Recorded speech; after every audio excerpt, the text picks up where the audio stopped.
And our top focus, President Donald Trump's tariff war has divided the U.S. Senate. On Wednesday, in fact, Republican lawmakers managed to block a resolution from Democrats to overturn the reciprocal tariffs. Listen to this. We've got the yeas 49, the nays 49. The joint resolution fails passage. The majority leader. Mr. President.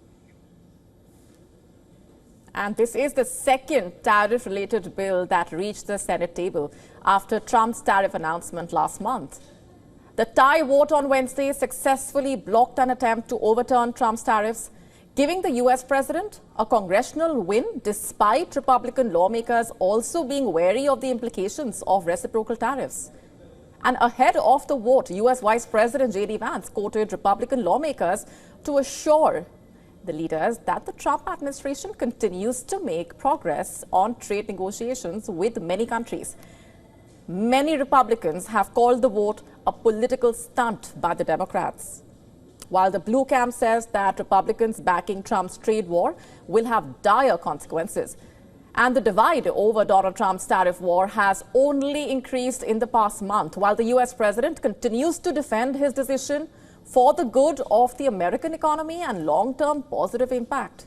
Many critics and trade analysts are worried the back and forth over reciprocal tariff rates will push the American economy into recession, ultimately forcing citizens to bear the brunt of Trump's decisions.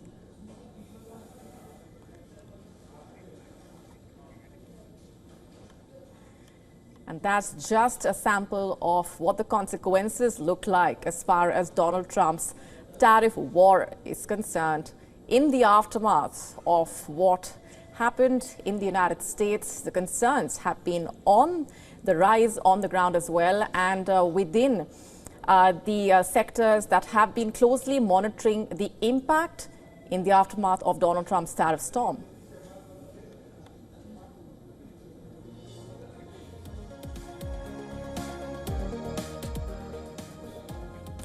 And going straight across now to our correspondent, Susan Tani, who's been tracking those developments very closely. Hi, Susan. Let me begin by asking you for your assessment of where things stand right now and what the mood on the ground really is.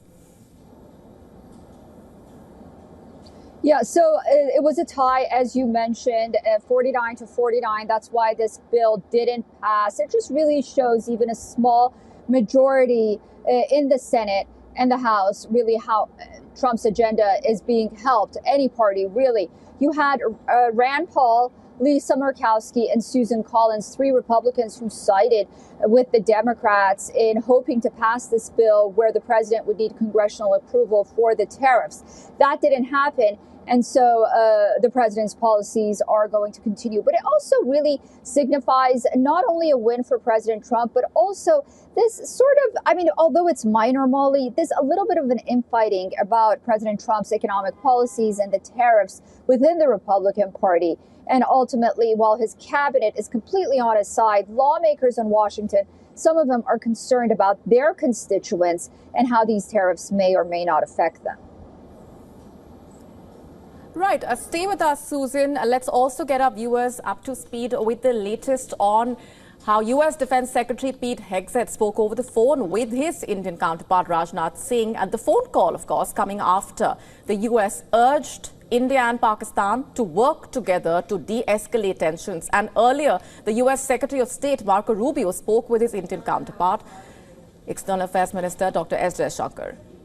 Going back across now to Susan, who's been monitoring those developments. Susan, a quick check on the latest on that front. Right. So the Defense Secretary Pete Hegseth here in the United States did speak with his Indian counterpart. He expressed his sympathy and condolences for the loss of innocent lives at that brutal Pahalgam terrorist attack carried out by Pakistani terrorists. During the conversation, the Indian defense minister told the U.S. Secretary of Defense that Pakistan has a history of supporting, training, and funding terrorist organizations, and that Pakistan has been exposed as a rogue state fueling global terrorism and destabilizing the region, and that the world cannot tolerate this any longer. Defense Secretary Pete Hegseth, for his part, expressed the full support of the U.S. government in India's fight against terrorism. He said the U.S. stands in solidarity with India and supports India's right to defend himself. India's defense minister, as I mentioned earlier, this conversation with Pete Hegseth just happened a few hours ago.